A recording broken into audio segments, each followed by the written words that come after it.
সৌদির পর ইরাকের পতাকাকেও সম্মান জানাতে আবারও নিজেদের নিয়মের বাইরে হাঁটল ফিফা।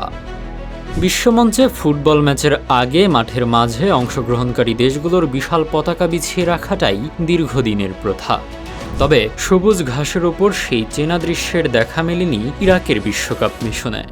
কারণ দেশটির পতাকায় খচিত হয়েছে আল্লাহু আকবার। আর তাই ধর্মীয় অনুভূতির প্রতি সর্বোচ্চ সম্মান দেখিয়ে পবিত্র বাণীযুক্ত এই পতাকাকে কোনোভাবেই মাটি স্পর্শ করতে দেয়নি বিশ্ব ফুটবলের সর্বোচ্চ নিয়ন্ত্রক সংস্থা। এই অভাবনীয় দৃশ্যটি তৈরি হয় 2026 বিশ্বকাপের আসরে বুধবার নরওয়ের বিপক্ষে ইরাকের উদ্বোধনী ম্যাচে। এর আগে গুজব রটেছিল হয়তো পতাকাটি মাঠেই আনতে দেবে না কর্তৃপক্ষ। কিন্তু সব জল্পনার অবসান ঘটিয়ে সৌদি আরবের পতাকার মতোই ইরাকের ক্ষেত্রেও তৈরি হয় নতুন নজির। একই সাথে শুধু একটি দলকে সম্মান দিলে প্রতিপক্ষের প্রতি অসম্মান হতে পারে এমন বিতর্ক এড়াতে নরওয়ের পতাকাটিও মাঠে না বিছিয়ে সমান উচ্চতায় উঁচিয়ে ধরা হয়।